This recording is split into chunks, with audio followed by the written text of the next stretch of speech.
சமயம் தமிழ் ரசிகர்கள் அனைவருக்கும் வணக்கம். நான் உங்கள் ஜானவி. இன்னைக்கு நம்ம வீடியோவில் பார்க்க போகிறது ஒரு சூப்பரான ரெசிபி, ராஜ்மா மசாலா.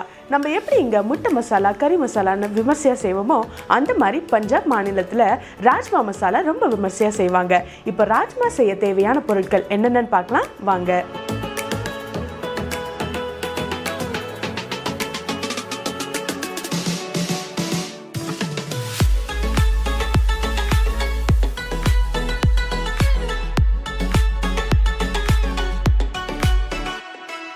ராஜ்மா மசாலா செய்ய தேவையான பொருட்கள்: 1 கப் ராஜ்மா, 1 கப் வெங்காயம் பேஸ்ட், 1 கப் தக்காளி பேஸ்ட், கொத்தமல்லி தழை, 1 டீஸ்பூன் சீரகம், 1 டீஸ்பூன் தனியாத்தூள், 1 டீஸ்பூன் மிளகாய் தூள், மஞ்சள் தூள், 1 சிட்டிகை பெருங்காயம், உப்பு தேவையான அளவு, எண்ணெய், பொடியாய் நறுக்கின 1 வெங்காயம், 2 டீஸ்பூன் நெய், ராஜ்மா மசாலா பவுடர், 1 டீஸ்பூன் சீரகம், பொடியாய் நறுக்கின பூண்டு, தண்ணீர். செய்முறை: இந்த மாதிரி ஒரு பெரிய பாத்திரத்துல ராஜ்மா விதைகளை கொட்டி தேவையான அளவு தண்ணி சேர்த்துக்கோங்க. விதைகள் நல்லா ஊறுற வரையும் இந்த மாதிரி வெயிட் பண்ணுங்க. இப்ப பாருங்க, விதைகள் நல்லா ஊறிச்சு. அடுத்து ஒரு பெரிய பாத்திரத்துல ஊற வச்ச ராஜ்மா விதைகளை சேர்த்து வேக வைக்க தேவையான அளவு தண்ணி சேர்த்துக்கோங்க. சேர்த்து நல்லா காய்ற வரை வெயிட் பண்ணுங்க. தண்ணி நல்லா காஞ்சதுக்கு அப்புறமா சுவைக்கு தேவையான அளவு உப்பு, கொஞ்சமா மஞ்சள் தூள், இந்த மாதிரி நல்லா கிளறி விடுங்க.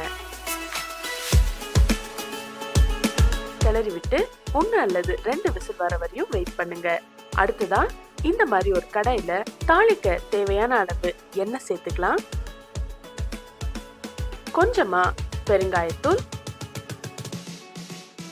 அடுத்தது கொஞ்சமா நறுக்கிய பூண்டு,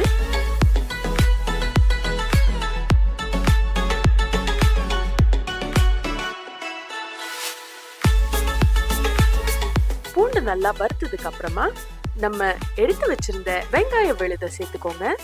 வெங்காயம் பூண்டோடைய பச்சை வாசனை போற வரைக்கும் இந்த மாதிரி நல்லா தாளிச்சுக்கோங்க.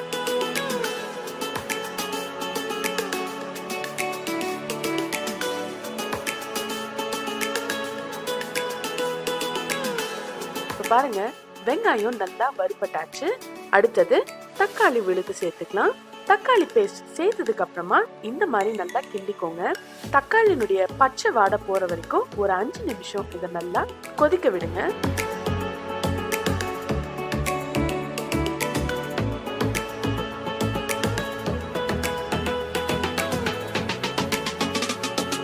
இப்போ தக்காளி விழுதும் நம்மளுக்கு ஓரளவுக்கு தயாராயிடுச்சு.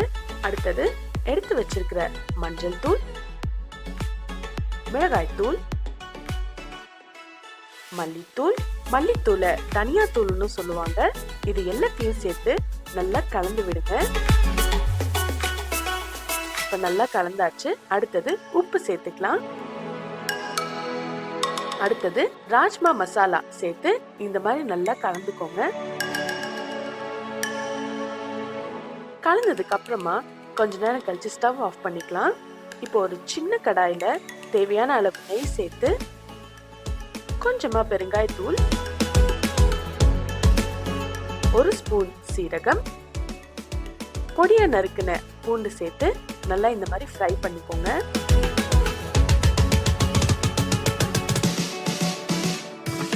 அடுத்ததா பொடியா நறுக்கி வச்சிருந்த வெங்காயத்தையும் சேர்த்து வெங்காயம் போட்டு நல்லா ஃப்ரை பண்ணிக்கோங்க.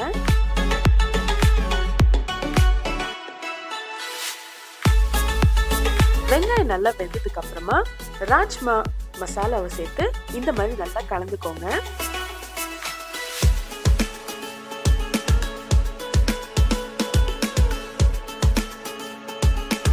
இப்போ ராஜ்மா வெந்துருச்சான்னு பார்க்கலாம். பாருங்க, நல்லாவே வெந்திருக்கு. எடுத்து இந்த மாதிரி பிரஸ் பண்ணீங்கன்னா விதைகள் இந்த மாதிரி நல்லா சாஃப்டா இருந்துச்சுன்னா நல்லா வெந்துருச்சுன்னு அர்த்தம். ராஜ்மா விதைகள் இந்த மாதிரி நல்லா கொதிச்சுட்டு இருக்கும் போதே நம்ம ஏற்கனவே செஞ்சு வச்சிருந்த தக்காளி வெங்காயம் மசாலாவை இதுல சேர்த்து நல்லா கொதிக்க விடுங்க. அப்பதான் ராஜ்மா விதைகளும் மசாலாவும் சேர்த்து நம்மளுக்கு நல்ல ஒரு சுவையை கொடுக்கும். இப்ப நல்லா கொதிச்சாச்சு. இன்னும் கொஞ்ச நேரம் விடலாம். ராஜ்மா மசாலா பாத்தீங்கன்னா சப்பாத்தி, பூரி, பரோட்டா, சாதம் இந்த மாதிரி ஐட்டம்க்கு எல்லாருமே சாப்பிட்டீங்கன்னா ரொம்ப சுவையா இருக்கும். முக்கியமா இப்ப குளிர்காலம் அப்படின்றதுனால சுட சுட நீங்க ராஜ்மா மசாலா செஞ்சு சாப்பிட்டீங்கன்னா உங்களுக்கு ரொம்ப இதமா இருக்கும், சீக்கிரமாவும் ஜீரணமாகும். இத ஒரு பாத்திரத்துல மாத்தி வச்சுக்கலாம். அடுத்தது நம்ம தாளிச்ச பூண்டு, வெங்காயம், ராஜ்மா மசாலா இது எல்லாத்தையும் இது மேல போட்டு நல்லா கலந்துக்கோங்க.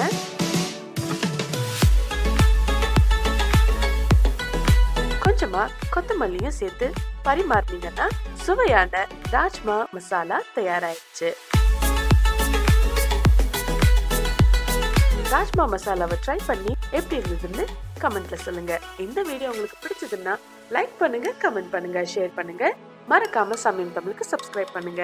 மீண்டும் ஒரு இன்ட்ரெஸ்டிங்கான ரெசிபியோடு உங்களை வந்து சந்திக்கிறேன்.